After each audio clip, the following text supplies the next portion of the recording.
श्रीमद् भगवत गीता के 6वें अध्याय का हम लोग मनन कर रहे हैं, जिसमें पिछले श्लोक में हमने देखा था कि आप योगी कब कहलाते हैं। तो भगवान कहते हैं कि जब आपका मन जो है किसी भी कामना में, किसी भी विषय में नहीं जाता, इंद्रियों के भोगों से आपकी उपरति हो जाती है। बोध का फल यही है, क्योंकि जिसकी जानकारी नहीं होती है उसके बारे में अपनी दृष्टि एक रहती है, जब जानकारी होती है तो दृष्टि दूसरी हो जाती है। हम एक दृष्टा अक्सर देते हैं कि जब हम बच्चे थे तो हमारे घर में एक शोकेस था, उसके अंदर एक प्लेट के अंदर मिट्टी के फल रखे रहते थे। तो हमको जब भूख लगती थी तो हम माँ से बोलते थे कि मेरे को ये खाना है। तो माँ हमको कुछ समझाती नहीं थी, बस चुपचाप से चौके में ले जाके जो खाने योग्य होता था वो चीज़ दे देती थी। फिर बड़े होने के बाद हमको मालूम पड़ा कि वो फल जो है मिट्टी के हैं, पर वो इस प्रकार से पेंट किए हुए थे, लगते थे जैसे सच्ची के हैं। तो बड़े होने के बाद फिर कभी अपने हाथ से उठा के खाने की कोई बात थी नहीं, क्योंकि जान लिया कि मिट्टी के हैं। इसी प्रकार से जब तक ज्ञान नहीं होता है तो संसार के विषयों के प्रति आकर्षण होता है। जब ज्ञान हो जाता तो मालूम पड़ जाता है कि एक परमात्मा के सिवा कुछ नहीं है और यह प्रतीति मात्र है, मतलब सत्य नहीं है। प्रतीति मतलब कागज का शेर। शेर से तो डरेगा, लेकिन कागज के शेर से व्यक्ति नहीं डरेगा। तो विषयों के प्रति तो व्यक्ति आकर्षित होगा, भोगों के प्रति तो आकर्षित होगा, लेकिन जब मालूम पड़ जाएगा कि भोग वास्तव में इनका कोई अस्तित्व नहीं है, इनमें जो हम आनंद देख रहे थे वो आनंद इनका था ही नहीं, वो आनंद तो परमात्मा का ही था, हम भूल से इनमें मान रहे थे। अब जब आपको सीधे परमानंद का अनुभव हो रहा है तो विषयानंद की आपको अपेक्षा नहीं रह जाएगी। ये बात भी बहुत बार बताई गई है कि विषयों में जो आनंद आता है वो विषयों का क्यों नहीं होता, तो उसमें भ्रांति क्यों हो जाती है। तो कहते हैं जो आपकी इच्छा होती है ना, वो इच्छित वस्तु जब आपको मिलती है तो आपकी इच्छा जो है वापस अपने आप में लौट आती है। इच्छा चित्त की वृत्ति को बहिर्मुख कर देती है, और जब वो वस्तु, जिस चीज़ की इच्छा है वो वस्तु प्राप्त हुई, तो वो वृत्ति जो है लौट करके वापस स्वयं में स्थित हो जाती है। तो इस कारण से जैसे ही अपने में स्थित होती है तो हमको आनंद का अनुभव होता है। ये उसकी वास्तविकता है। तो आनंद का अनुभव होता है तो हमको क्या लगता है कि वस्तु मिल गई इसलिए आनंद आया। वस्तुतः उसके मिलने से आनंद नहीं आया, बल्कि उनके वृत्ति के लौट आने से आनंद आया। तो दोनों चीज साइमल्टेनियस होती हैं। जिसको बुला रहे थे अपन, उनको बुला रहे थे अपन, वो आ गए।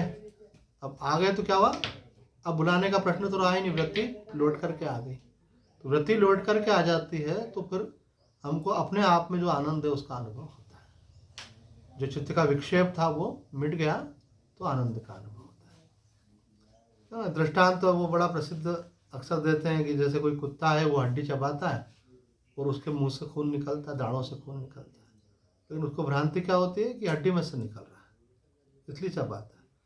तो हम भी विषयों के पीछे इसलिए भाग रहे हैं क्योंकि हमको ऐसा लगता है उनमें से सुख मिल रहा है। सुख उनमें नहीं है। जब अभिष्ट की प्राप्ति होने से वृत्ति आत्मा में लौट आती है तो आनंद का अनुभव होता है। ये सीक्रेट मालूम नहीं होने के कारण मनुष्य विषयों के अधीन हो जाता है, पराधीन हो जाता है।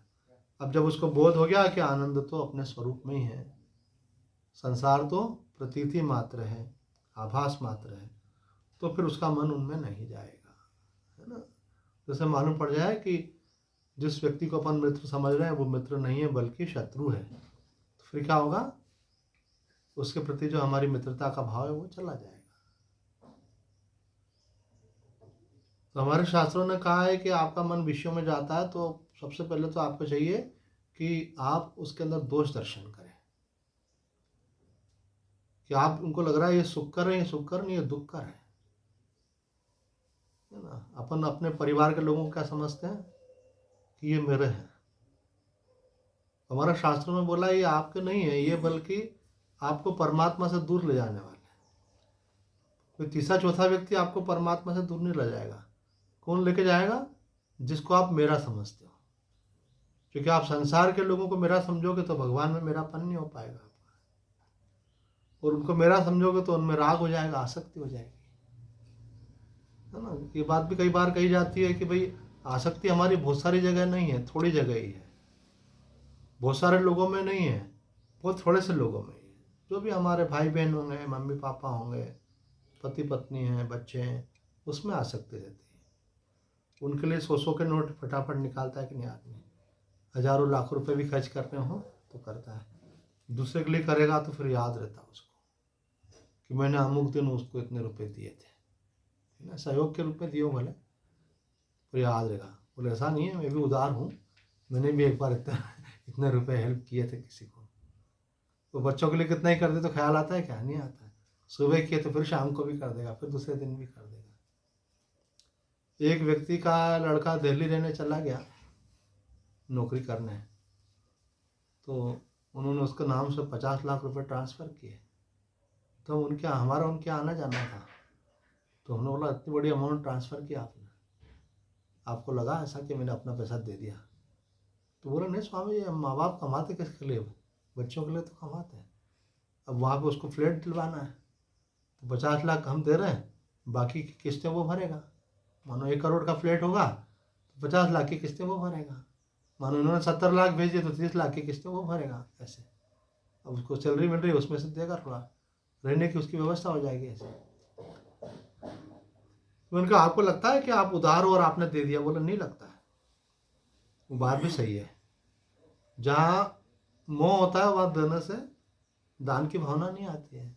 ऐसे तो आपका त्याग तो तब कहलाता है जिसको आप अपना नहीं समझते उसको देते हो। आप अपने को भोजन कराते तो ऐसा थोड़ी लगता और वाह मैं तो शरीर पे बड़ा एहसान कर रहा हूँ, इसको खाना खिला रहा हूँ। तो आपको तो लगता है मैं खा रहा हूँ भाई। पर अगर वही आप कोई बीमार व्यक्ति है, वो उठ नहीं पा रहा है और उन्होंने कहा भाई मेरे को कोई खिलाने वाला नहीं, बोले ठीक है भाई मैं आ जाता हूँ, और आपने उसको खिलाया, तो आपको लगेगा कि भाई इंसानियत होना चाहिए, भाई दया होनी चाहिए, मैंने उसको खिला दिया। ऐसे मेरे में दया का भाव है भगवान की कृपा से, तो मैंने उनकी सेवा कर दी। ये बात थोड़ा ध्यान देना आप, इस पे भी लोगों का कम ध्यान जाता है कि आप फंसे हुए कहाँ पे। तो ये संत महात्मा कोई आपके परिवार के दुश्मन नहीं है, लेकिन ये आपको हमेशा ये बोलेंगे कि ये आप माया में फंसे हो। आप अपने बच्चों से बात करते रहो तो महात्मा बोलेंगे माया में फंसे हो, और ये दूसरे तीसरे से बात करो उनकी कोई समस्या है तो बोलेंगे ठीक है कोई बात नहीं। समाज है, संसार में लोगों को समस्या रहती है, अगर किसी का फ़ोन आया तो उनको मार्गदर्शन करना चाहिए, अच्छी बात है। हमारे एक साधक थे, वो कई लोगों की बातें सुनते थे, फिर वो फ़ोन पे भी मार्गदर्शन करते थे और व्यक्तिगत रूप से जाके भी करते थे। पर यही अगर परिवार के उसमें बार बार व्यक्ति जाए तो बोले कि ये घर के प्रपंच में फंसा हुआ है ये, क्योंकि वहाँ ब्लड में एक आकर्षण रहता है, वो खून का संबंध है, वहाँ मेरापन रहता है, इसलिए वहाँ से ज़्यादा सावधान रहना चाहिए। जब आपका सबके प्रति समान भाव हो जाए तो बात खत्म हो जाती है। जैसे विषयों के प्रति, ऐसे देखो कोई व्यक्ति किसी आश्रम में रह रहा है तो उसको ये भाव रहेगा मैं आश्रम में रह रहा हूँ, वो जब घर में रहेगा तो लगेगा मेरे घर में रह रहा हूँ, मेरापन आ जाता है। ऐसे तो जहाँ मेरा ही बाधा है, मैं अरु मोर तोरते माया, मेरा आया तो तेरा भी आ जाएगा, ये मेरा ये तुम्हारा, यहाँ तक की रेखा मेरी है, इधर का मेरा उधर का तुम्हारा। तो ये इसलिए साधक को विशेष सावधान रहना चाहिए, क्योंकि ये सूक्ष्म में रहता है, संबंधों का आकर्षण जो है सूक्ष्म में रहता है। आज अभी हम शंकराचार्य जी का प्रवचन सुन रहे थे, तो बड़ा अच्छा एक मैंने फेसबुक पे अभी आज शेयर भी कर दिया उसको मैंने, इसलिए कि उसमें बड़ी अच्छी बात ये कि हमारे गुरुदेव शंकराचार्य जी प्रवचन कर रहे हैं, बिल्कुल पास में अखंडानंद जी महाराज भी बैठे हुए हैं। तो दोनों का साथ वाला चित्र, और साथ में एक मंच पे बैठे हुए ऐसे कम उपलब्ध है।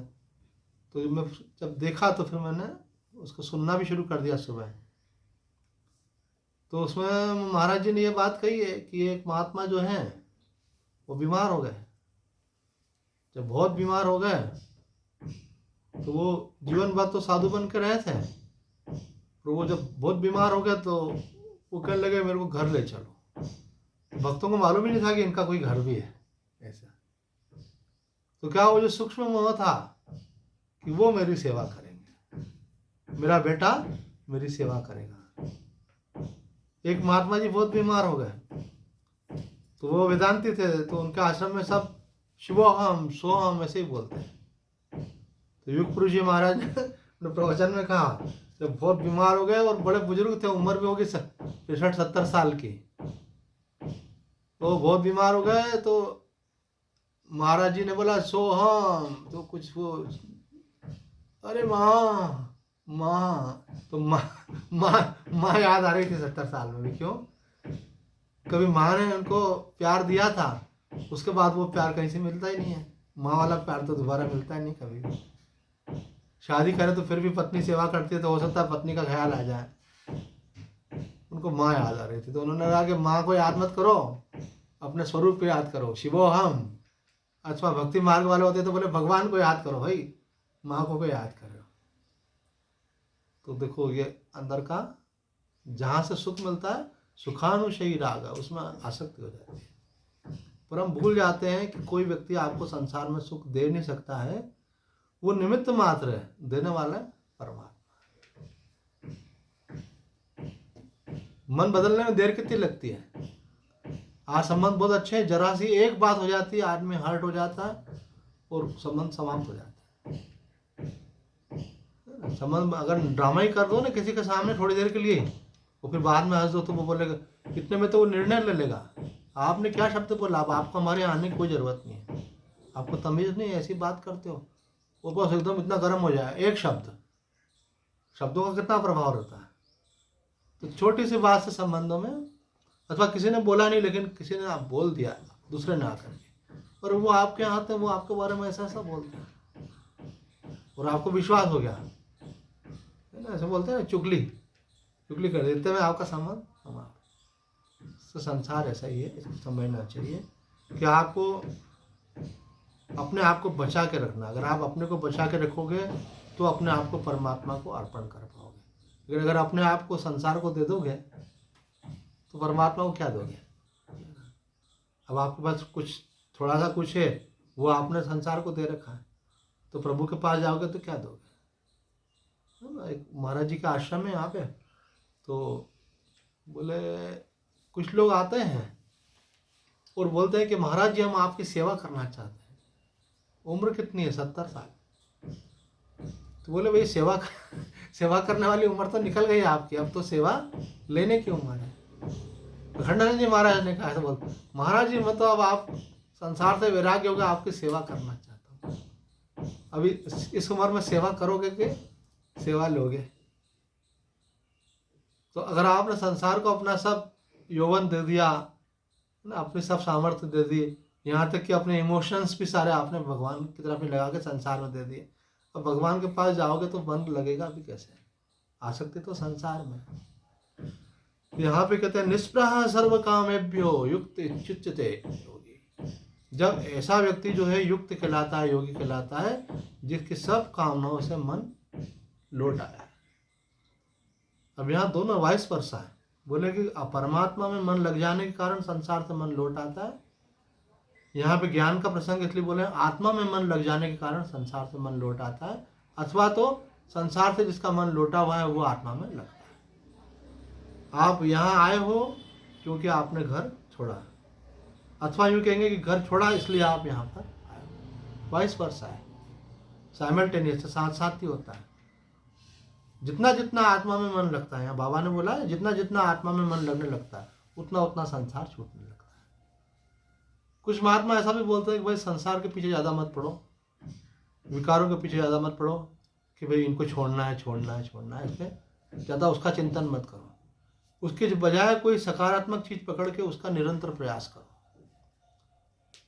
तो आप किसी अच्छे संत के पास चले गए, बोले महाराज जी मैं मोह माया से छूटना चाहता हूँ, तो बोले कि तो हमारी माया में आ जा तो वो छूट जाएगी अपने आप। आओ रोज़ महात्मा के दर्शन करो, रोज़ महात्मा जी का सत्संग सुनो। फिर महात्मा जी ने बोला अच्छा बहुत सुंदर सा एक श्री कृष्ण का विग्रह लेके आओ। अब आप लेकर के आए, अब बोले इनकी पूजा किया करो बेटा, इनके सामने बैठ के इनको पाठ सुनाया करो, इनके सामने बैठ कर के नाम जप किया करो, वो बार बार इनकी तरफ देखा करो और बीच बीच में याद करते रहा करो इनको, क्योंकि ये विग्रह नहीं है, साक्षात है ये। तो आपको धीरे धीरे उनसे प्रेम होने लगा। भगवान से प्रेम होगा तो संसार से धीरे धीरे निकलने लगेगा। ये विवेक है। तो कहते हैं कि जिसका मन पूरा आत्मा में ठीक ठीक स्थित हो जाएगा, उसकी पहचान क्या है? वो योगी कहलाता है। कौन? जिसका अब संसार के विषय वासनाओं में मन जाता ही नहीं है ना। एक महात्मा जी को हमने देखा, किसी के घर आए हुए थे, तो किसी ने बोला अरे बड़े उच्च कोटि के महात्मा है, दर्शन करने चलना है। तो हमने कहा चलो। हम उस समय 10वीं कक्षा में पढ़ते थे। तो जब वहाँ पहुँचे तो महाराज जी के कमरे में गाने चल रहे थे रेडियो पे। तो हम तो छोटे थे, फिर भी हमको लगा कि महाराज जी गाने क्यों सुन रहे हैं।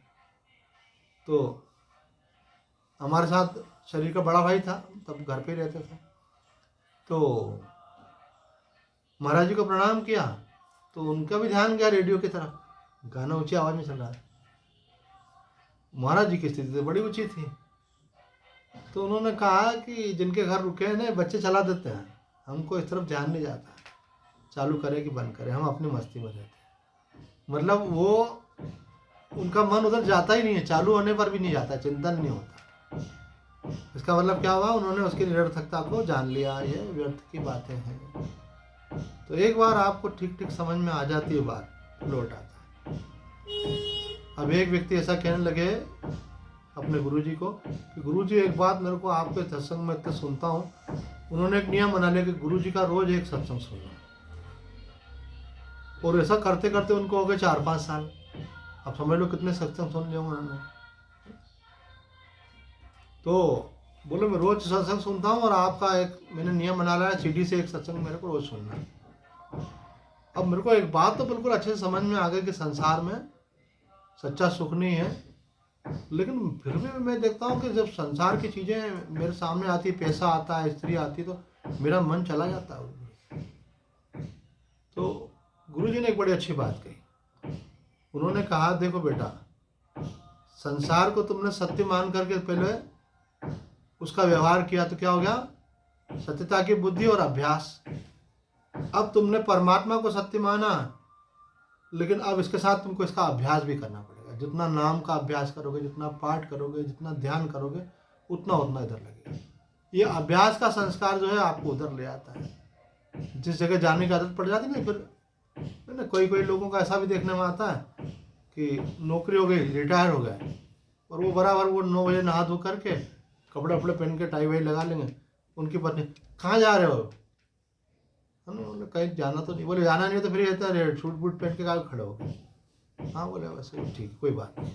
ऐसे तो क्यों? उनको आदत पड़ गई, और 40 साल 50 साल नौकरी करी, तो सुबह बराबर उठ के नहाना धोना और पूरा प्रॉपर ड्रेसअप हो जाना, ऐसे तो वो आदत नहीं छूटती है। ऐसे तो ये भी आदत एक पड़ी हुई है हमको। हमारा मन जो है ना विषयों की तरफ जाता है, संबंधों की तरफ जाता है, धन की तरफ जाता है। तो जितना आपने उधर गति की उधर इतनी गति इधर करना पड़ेगी। जितना लोभ किया उतना दान करना पड़ेगा। कई लोग बोलते हैं मैं किसी से मांगता थोड़ी हूँ। अरे भाई आप भले मांगते नहीं हो, लेकिन आपने जो इकट्ठा कर रखा उसमें से लोभ कैसे निकलेगा? तो गरीब की सेवा करोगे तो निकलेगा भाई। कोई भी नीडी है, तकलीफ में है। फिर कई लोग करते तो हैं पर ऊँट के मुंह में जीरा, तो उससे लोभ कैसे जाएगा? एक व्यक्ति के पास मैंने बोला आपके पास ये कपड़ा फटा हुआ पहना है आपने, तो नया नहीं हो तो सिलवा लो, कोई दिक्कत तो है नहीं, आपको अच्छा पैसा है। बोले नहीं कोई दिक्कत नहीं मेरे को, मेरे पास 5 और रखे हुए। मैंने कहा 5 और रखे हुए, फिर फटा वाला क्यों पहना है? तो बोला अभी क्या घर में तो बैठे हैं। तो मैंने बोला जब 5 है तो वो किसके लिए? वो कस शोकेस में रखने के लिए क्या? उनको पहनो ना, ये अगर फट गया तो किसी दूसरे को दे दो। वो देने का संस्कार तो है नहीं, फटा ही पहन रहा है, और अच्छा वाला वो पड़े पड़े ही खराब होगा। कोई भी कपड़े की आयु रहती है, आप भले मत पहनो, पड़े पड़े धीरे धीरे गलता है वो। तो इसका मतलब क्या है कि आदमी खुद रीड नहीं करता है कि मैं फंस गया हूँ। अपने ऊपर भी खर्च नहीं कर पाता तो फिर दया धर्म कहाँ से करेगा? ऐसे तो ये जो माया है, एक पैसा बहुत बड़ी माया है, क्योंकि इससे बाकी सब साधन मिलते हैं। इसलिए कई बार ये दृष्टांत में बार ये बात इसलिए आई थी। दूसरा, संबंध माया है। ऐसा जो प्रेम आप अपने बिटिया को करते हो, वही प्रेम किसी दूसरी कन्या को कर सकते हो क्या? बोलो बहुत टफ है स्वामी जी ये तो। ऐसा ये टफ है, यही आपकी बॉर्डर लाइन है। वासुदेव सर्वम, जब आपको सब जगह वही परमात्मा दिखेगा, सब जगत को अपना समझोगे, तो फिर मेरा तेरा का भाव रहेगा नहीं। ऐसे बोलने में आता है, लेकिन करने में आदमी वो उसका मन रोक लेता है उसको। तो यहाँ पे भगवान बोल रहे हैं कि बोलने की बात नहीं, करने की बात है। जब आपका मन विषय विकारों से, संबंधों से, मोह माया से, मान प्रतिष्ठा से, कई बार अपन ऐसी बात बोलते हैं जिससे अपना इंप्रेशन अच्छा पड़े। ऐसे इसका मतलब क्या है? लोग आपको अच्छा माने हैं, अपनी प्रशंसा के लिए। अपनी प्रशंसा मुंह से नहीं करते, पर अपनी विशिष्टता बताते हैं। ऐसे कि स्वामी जी मैं तो बड़ा उदार हूँ, और मैं तो बड़ा तपस्वी हूँ, मैं तो बड़ा ज्ञानी हूँ, मैं तो बड़ा साधक हूँ। तो ये क्यों बताते हैं? कि लोग हमको अच्छा समझें। ऐसा ये भी एक प्रकार की लोकेष्णा है, स्वयं के प्रति लोगों की प्रशंसा। हम डायरेक्ट नहीं, इनडायरेक्ट, मानो किसी की आंख में चमक भी आ गई, अच्छा इतना किया आपने, तो उसका मतलब क्या हुआ? हमारे गुरुदेव ने इसका दृष्टांत सुनाया है कि एक व्यक्ति ने बहुत तपस्या की, तो उसको इंद्रपद की प्राप्ति हो गई। अब पहले वाले का रिटायरमेंट हुआ ही नहीं था, और ये पहुंच गया अभी। तो उन्होंने कहा पास में एक और है ना, 2 इंद्र बन गए, मतलब स्वर्ग के स्वामी। तो उनको अच्छा नहीं लग रहा था कि अभी मैं गया ही नहीं, और ये एक और आ गया है। तो जैसे मानो 2 प्रधानमंत्री बन गए, तो एक को प्रधानमंत्री, दूसरे को उप प्रधानमंत्री कर दिया कि जब तक ये हैं फिर उसके बाद में यही हो जाएंगे।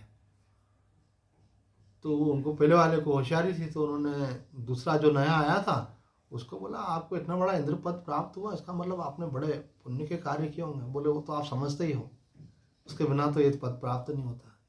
बोले ऐसे कौन कौन से बड़े काम किया आपने? अरे बोले क्या कहलवाते? बोले नहीं फिर भी मालूम तो पड़े। बोले मैंने ऐसे धर्मशालाएं बनवाई, ऐसे स्कूल बनवाए, ऐसे तालाब खुदवाया, ऐसे अन्य क्षेत्र चलवाए, इस सेवा के कार्य हमेशा ही रुचि रही ऐसी बचपन से ही, तो वो करते रहे। तो जैसे जैसे अपनी प्रशंसा करते गए, तो उनका पुण्य का क्षय होता गया। कहते हैं सबके अपने मुंह से अपने पुण्य का बखान करो तो पुण्य का क्षय होता है। पुण्य का क्षय हुआ तो उन्होंने देखा अरे ये क्या, वो इंद्र पद से नीचे च्युत हो गए। उन्होंने चालाकी करी उनसे प्रशंसा करवा करके, और वो वापस से नीचे आ गए। तो बोले अगर आप अपनी प्रशंसा करोगे तो सामने वाला आपसे प्रभावित होगा, उसके मन में आपके प्रति पूज्यता का, श्रेष्ठता का भाव आएगा, तो आपके पुण्य का क्षय हो गया। पुण्य का क्षय 2 प्रकार से होता है, यहाँ तो आप उसको भोग लो, और यहाँ तो आप उसके द्वारा यश कमा लो। तो अगर आप भोगना है तो आप किसी को बताओगे नहीं, चुपचाप करोगे तो उसका भोग आपको प्राप्त होगा। और अगर आपने बताया है तो फिर आपने एक प्रकार से अपनी प्रशंसा के माध्यम से उसका भोग कर लिया। इसलिए बोलते हैं अपने मुंह से अपनी प्रशंसा नहीं करना चाहिए, और अगर कोई दूसरा करे भी तो अपने को क्रेडिट नहीं लेकर के भगवान को दे देना चाहिए, भाई हमारा कुछ नहीं होता, भगवान की कृपा है ना। पर वो भी ऐसे ऊपर ऊपर से नहीं कहना चाहिए, अंदर से है ना। एक संत ने कहा एक व्यक्ति जा रहा था, तो उसका रुमाल गिर गया, पीछे से एक व्यक्ति आ रहा था, तो उन्होंने कहा ये आपका रुमाल गिर गया, ये ले लीजिए ऐसे। तो जिसका रुमाल था उन्होंने बोला धन्यवाद, आपने मेहरबानी करके रुमाल दे दिया। तो उन्होंने बोला इसमें धन्यवाद की बात क्या है, तो आपका रुमाल था, आपको दे दिया, इसमें क्या धन्यवाद की बात है। अब इसको केस को बदल दो थोड़ा सा। एक व्यक्ति जा रहा था, उसका रुमाल गिर गया, पीछे वाले ने उठा के दे दिया, बोले ला दे दिया तो कौन सी मेहरबानी करी, जाओ यहाँ से। अरे बोले कम से कम धन्यवाद तो देना चाहिए। मतलब आदमी जो है ड्रामा करता है, ऊपर से बोलता है अरे धन्यवाद की क्या बात है, पर अंदर से कहीं उसके सूक्ष्म में ये भी अपेक्षा रहती है।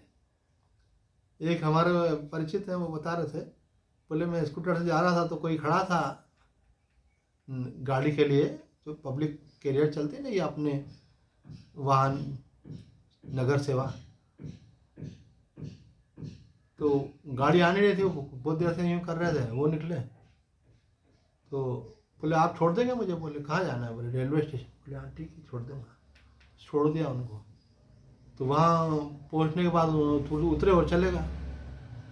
तो बोले क्या आदमी 3 किलोमीटर में ले गया, उसको छोड़ा वहाँ पे, कोई पैसे तो मांग नहीं रहा था मैं उससे, कम से कम थैंक यू तो बोलना चाहिए। तो हमने कहा कि मतलब आपको ऐसी अपेक्षा थी कि वो थैंक यू बोले? नहीं नहीं, मेरी अपेक्षा नहीं थी, पर उसको तो कहना चाहिए। इसका मतलब आपकी अपेक्षा थी। तो भगवान जो बोल रहे हैं बात ये बड़ी सूक्ष्म है, आपको समझना पड़ेगा इसको।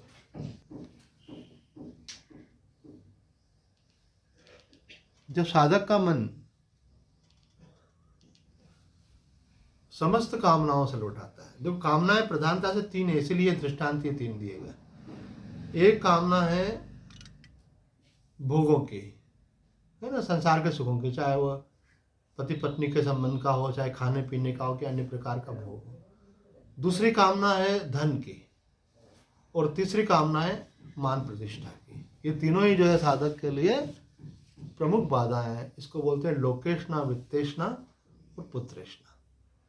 इन 3 वासनाओं से जो रहित होता है उसी को परमात्मा की प्राप्ति होती है। तो यहाँ पे बोल रहे हैं जो लौट आया है, फिर उसका चित्त कैसा होता है? फिर वो ध्यान करेगा तो ध्यान लगाना नहीं पड़ेगा, फिर वो लगाएगा तो बस टिक जाएगा। कैसा टिक जाएगा? तो भगवान ने कहा जैसे निवात स्थान में, जैसे फानुस के अंदर ऐसे हवा से हिलती है दीपक की ज्योत, निवात स्थान में दीप रखा कैसे हिलता डुलता नहीं है ना, तो वो भगवान के ध्यान में बैठा तो ध्यान में मगन हो जाएगा। क्यों? क्योंकि जहाँ जाना चाहिए वहाँ से लौट आया आप। यथा दीपो निवातस्थो निंगते सोपमा स्मृता योगिनो यत चित्तस्य युंजतो योगमात्मना। जैसे वायु रहित स्थान में रखे हुए दीपक में कोई हलचल नहीं होती, वही उपमा आत्मयोग का अभ्यास करने वाले संयत चित्त योगी के चित्त की कही गई है। कैसा चित्त होता है योगी का? उसने वश में कर लिया चित्त को, तो उसका चित्त ऐसा होता है जैसे दीपक की लौ, कैसे बिल्कुल स्थिर, ऐसे उसका मन परमात्मा में स्थिर रहता है। परमात्मा की प्राप्ति कठिन नहीं है, पर हमारा मन संसार से लौटे तब तो, उनकी तरफ से देरी नहीं है, पर हम लगा सके तब तो।